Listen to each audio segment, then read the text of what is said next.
Le Seigneur soit avec vous. Et avec votre esprit, Évangile de Jésus-Christ selon saint Luc. gloire à toi, Seigneur. De grandes foules faisaient route avec Jésus. Il se retourna et dit, « Si quelqu'un veut venir après moi, sans me préférer à son père, sa mère, sa femme, ses enfants, ses frères, ses sœurs, et même à sa propre vie, il ne peut pas être mon disciple. Et si quelqu'un ne veut pas porter sa croix à ma suite, il ne peut pas être mon disciple. Si quelqu'un parmi vous veut bâtir une tour, ne s'arrête-t-il pas d'abord pour s'asseoir et calculer la dépense pour voir s'il a de quoi aller jusqu'au bout?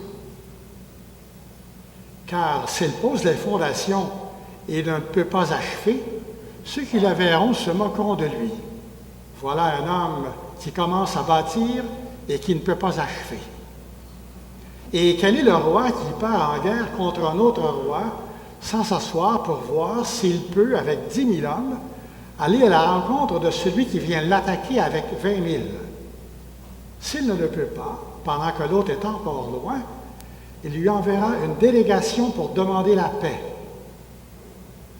De même, celui qui ne peut pas abandonner tout ce qu'il possède ne peut pas être mon disciple. Acclamons la parole de Dieu. Gloire à toi, Seigneur Jésus.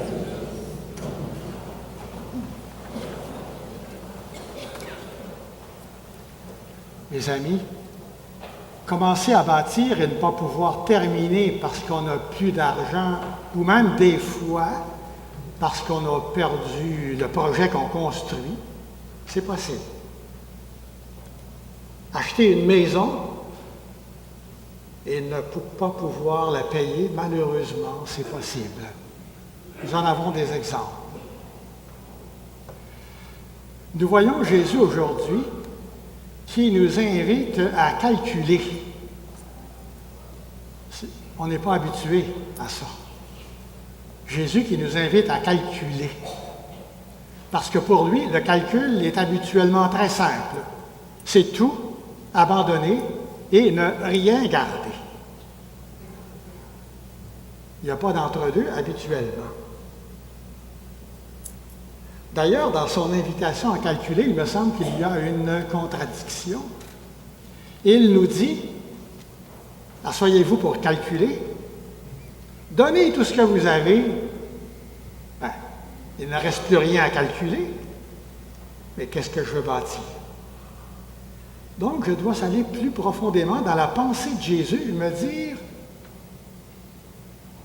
en lisant l'Évangile, c'est bien trop vrai.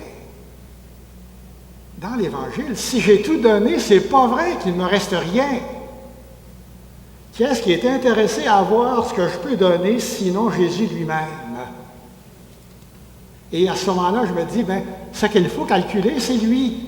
C'est son amour, c'est ses possibilités, c'est ses talents de constructeur pour m'aider à bâtir ma vie, ma propre tour, ma vie, avec lui, puisque c'est de cela qu'il s'agit.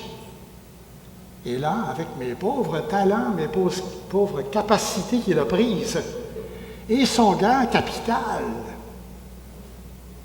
la tour à construire va être merveilleuse. Je construis avec lui. Mais pour cela, vraiment, il faut abandonner ce que je crois être très valable et lui donner. Il me faut suivre Jésus. Remarquez le début de l'Évangile. De grandes foules faisaient route avec Jésus.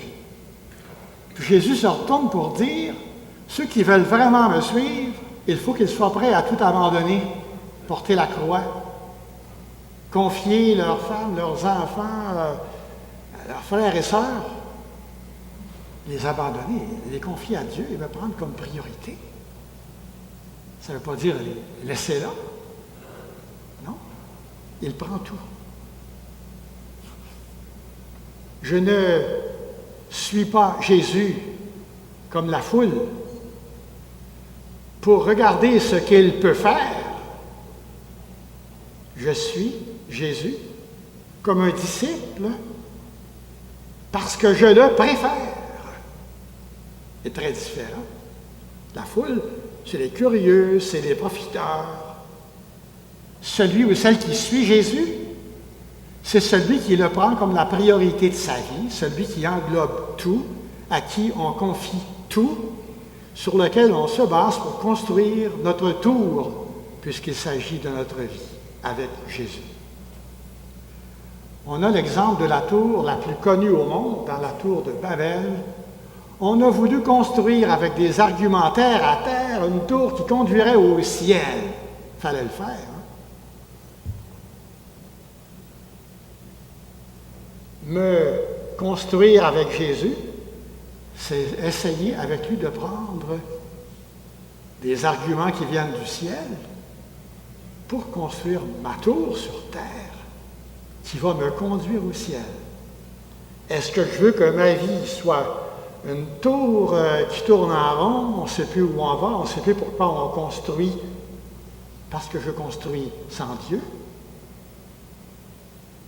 Tout est toujours à recommencer, parce que je me fie trop sur mes propres moyens. Ou si je veux construire une tour qui va me conduire au ciel. À nous la réponse. Jésus nous parle de la croix encore aujourd'hui. Au point de départ, ça semble mal aller avec l'ensemble de l'Évangile, alors qu'en réalité, c'est très bien ancré dans l'Évangile d'aujourd'hui, parce que si je veux que ma tour soit bien construite, je dois porter ma croix. Quand je pense à la croix, je pense naturellement à la croix que Jésus a portée et sur laquelle il a été crucifié le vendredi saint. Je pense à mes souffrances, aux souffrances des autres, aux souffrances de l'humanité. Et c'est vrai, mais ce n'est pas complet. Est-ce que la croix, c'est simplement nos petites ou nos grandes misères, nos petites ou nos grandes souffrances? Non, c'est plus et mieux que ça.